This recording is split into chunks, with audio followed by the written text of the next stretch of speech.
محترم نور الباری صاحب نائب وزیر جماعت اسلامی ادارہ جموں و کشمیر کا ہے. ان کا موضوع ہے سیاسی میدان میں پیش رفت اور اس کے تقاضے. محترم نور الباری صاحب نائب وزیر جماعت اسلامی ادارہ جموں و کشمیر.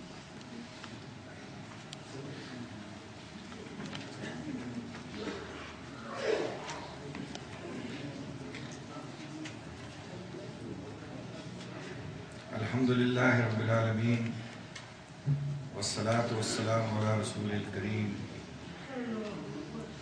اعوذ باللہ من الشیطان الرجیم. بسم اللہ الرحمن الرحیم. والذی ارسل رسولہ بالہدی ودین الحق لیظہرہ علی الدین کلہ ولو کرہ المشرکون.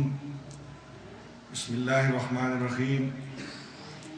اذا جاء نصر اللہ والفتح ورأیت الناس يدخلون في دین اللہ افواجا فسبح بحمد ربک واستغفر انہ کان توابا. صدق اللہ مولانا العظیم. انتہائی کامل احترام محمود الحسن صاحب قیم جماعت، راجہ فاضل صاحب نائب قیم، عمرۂ اضلاع، ذمہ-داران جماعت، حضور صلی اللہ علیہ وآلہ وسلم کو اللہ تبارک و تعالیٰ نے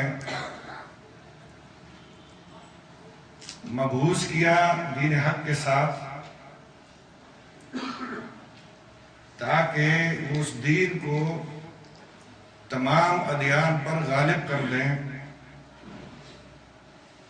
چاہے مشرکین کو یہ بات کتنی ہی ناگوار کیوں نہ ہو.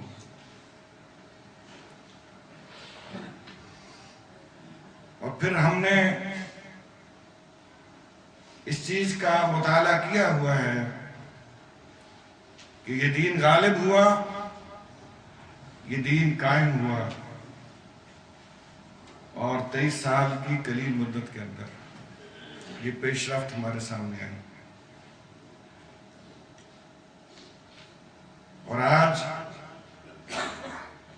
ہم اس مسجد کے حال میں اس موضوع پہ بات کر رہے ہیں کہ سیاسی میدان میں پیش رفت کے تقاضے کیا ہیں. بزرگوں اور دوستوں، یہیں سے ایک لمحہ فکریہ ہمارے سامنے آتا ہے، ایک سوچنے کا نقطہ، کہ وہ بھی مسلمان تھے، ایمان کا دعویٰ کیا، جس نصب العین کو لے کے چلے، جس انقلاب کی بات کی، اس کو 23 سال کے اندر حضور کی قیادت میں برپا کر دیا. اور اسوہ حسنہ ہمارے لیے رہنمائی ہے، ہمیں اس کو فالو کرنا ہے. لیکن آج 36 سال کے بعد ہم بیٹھے یہاں یہ جائزہ لے رہے ہیں کہ سیاسی پیش رفت کیوں کر ہو سکتی ہے، اس کے تقاضے کیا ہیں. اور بات اس تربیت گاہ کے اندر بات کرنے کی نہیں ہے. ہم نے اس موضوع پہ سروے بھی کرائے کہ آخر ہم پیش رفت کیوں نہیں کر پا رہے، آخر لوگوں کے اندر قبولیت ہمیں کیوں نہیں حاصل ہو رہی، اور وہ نصب العین اور وہ دعوت جو ہم لے کے چل رہے ہیں اس کے اندر پیش رفت کیوں نہیں ہو رہی. یہ چھوٹے سے خطے کے اندر اسلامی انقلاب کیوں نہیں برپا ہو رہا، اس کے اندر نظام کیوں نہیں بدل رہا، اس کے اندر چہرے کیوں نہیں بدل رہے. وہ جن کے ہاتھوں میں زمام اور اقتدار ہے وہ کیوں مسلسل ہماری جد و جہد کے باوجود آج بھی وہاں براجمان ہے اور قوت نافذہ ان کے پاس ہے. میرے بھائیوں، میں یہ بات آپ سے کہنا چاہتا ہوں کہ جب ہم سیاسی میدان کے اندر پیش رفت کی بات کرتے ہیں تو یہ کوئی الگ موضوع نہیں ہے، کوئی آئسولیشن میں الگ ڈسکس کرنے والا موضوع نہیں ہے، بلکہ یہ ہمارا جو کام ہے اس کا ایک جز ہے. ہمارا جو نصب العین ہے اس کا ایک لازمی حصہ ہے، اور ہمارے جو دعوت کے نکات ہیں ان سے جڑا ہوا ایک موضوع ہے۔ اور کل سے جو تقاریر اس اجتماع میں ہو رہی ہیں، چاہے وہ ریلیف کے حوالے سے ہوں، چاہے وہ ابھی مولانا عبدالقادر ندیم صاحب آپ کے سامنے دائی کی صفات کے حوالے سے رکھ رہے تھے، تو باتیں اسی طرح کی ہیں کہ اصلاح کہاں کہاں مطلوب ہے، کمزوریاں کہاں کہاں درپیش ہیں، رکاوٹیں کہاں کہاں سامنے ہیں، اور حکمت عملی میں کہاں کہاں غلطیاں ہیں، کہاں کہاں کجی ہے، کہاں کہاں ہم غلطیاں جو ہے وہ کرتے چلے جا رہے ہیں، اور لہٰذا پیش رفت نہیں ہو رہی۔ لیکن یہ بات یقین کے ساتھ ہم سب بات کہہ سکتے ہیں کہ ہماری دعوت کے اندر کوئی خامی نہیں ہے، ہمارے نصب العین کے اندر کوئی خامی نہیں ہے۔ نصب العین تو وہی ہے جو اللہ نے دیا ہے، جو اس کے رسول صلی اللہ علیہ وسلم نے دیا ہے۔ نصب العین تو وہی ہے، دعوت بھی وہی ہے۔ بات طریقہ کار کی ہے، بات جذبے کی ہے، بات عزم کی ہے، بات حوصلے کی ہے، بات بصیرت کی ہے، بات بصارت کی ہے، بات حکمت کی ہے، بات ارادے کی ہے، اور قصہ مضبوطیوں اور کمزوریوں کا ہے۔ سیاسی میدان میں پیش رفت کیسے ہو، کیوں کر ہو، اس میں پہلا نقطہ تو یہی پیش نظر رہے کہ تنظیم کے اندر پیش رفت ہوگی، تنظیم مضبوط ہوگی، دعوت کا کام آگے بڑھے گا، اور اس کے تقاضے پورے ہوں گے تو سیاسی میدان اس سے الگ کوئی میدان نہیں ہے، اس کے اندر بھی پیش رفت اسی اعتبار سے ہوتی چلی جائے گی۔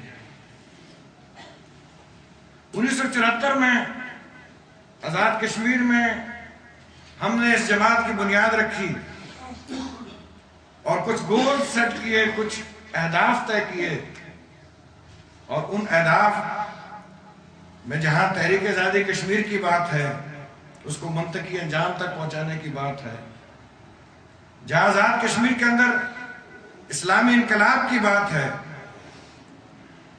وہاں اپنے تنظیمی اہداف بھی ہم نے طے کیے کہ ہمیں کس طریقے سے آگے بڑھنا ہے، کس طریقے سے اس تنظیم کو مضبوط کرنا ہے، کس طریقے سے اس کو لوگوں کے رجوع کا ایک مرکز بنانا ہے، کس طریقے سے اس کی قوت میں اضافہ کرنا ہے، اور کس طریقے سے اس کی دعوت کو تمام طبقات تک پہنچانا ہے۔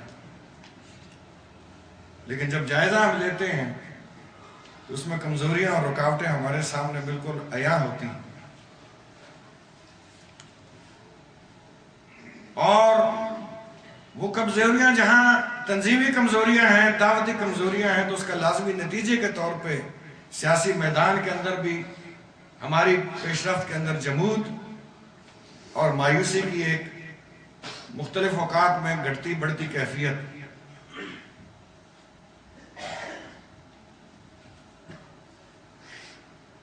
لیکن اس کا مقصد یہ نہیں ہے کہ ہم نے کسی ایک جز میں دعوت کا جو ایک جز ہے اس کے اندر کمزوری محسوس کی تو باقی کام کو پس پش ڈال کے اس پر لگ گئے، بلکہ یہ توازن کے ساتھ ایک کرنے والا کام جو جہاں ہمیں تنظیم کے میدان میں بھی کرنا ہے، دعوت دین کے میدان میں بھی کرنا ہے، اور اسی کے حصے کے طور پہ نظام کو بدلنے کے لیے سیاسی میدان کے اندر بھی کرنا ہے۔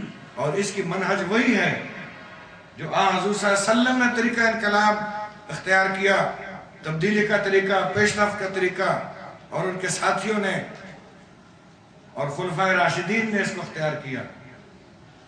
اگر اس طریقے سے ہٹیں گے اور اس دعوت سے ہٹیں گے، تنظیم کے ان اصولوں سے ہٹیں گے، تو پھر پیش رفت جو ہے اس کا امکان جو ہے وہ معدوم ہوتا چلا جائے گا۔ ہم نے جب تنظیم کا کام کیا تو اس کے نتیجے میں الحمدللہ مایوسی کی بات نہیں ہے کہ 1974 سے لے کر آج تک جائزہ لیں تو تنظیم پیچھے نہیں گئی، آگے بڑھی۔